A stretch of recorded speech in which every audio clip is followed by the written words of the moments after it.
This video is for if you're using one of our TD I-110s and your child continuously gets out of the software or they're swiping and the software's closing. You can change some settings in the hardware settings that will go ahead and make it easier or keep them locked in to the software itself. So the first thing you're gonna do is get to the desktop of the device itself. And we're gonna search down here at the bottom, the little search icon, we're gonna search for the hardware setting and open those up. Once we have the hardware settings up, there's going to be two different settings that we can change to make it more difficult for them to be able to swipe out of the software.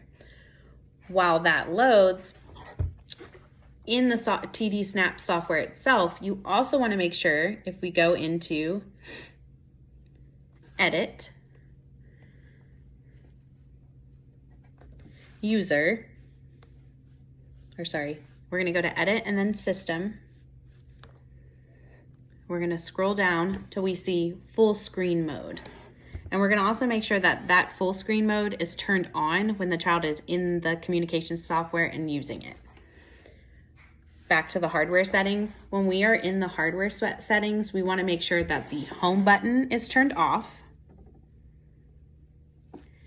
And we also want to go to touch and gestures and make sure edge swiping is turned off as well. It will prompt you that you need to turn off the communication device in order for these to go into effect, and you can go ahead and do that. That will make it more difficult for them to get out of the software or to swipe and the program to close.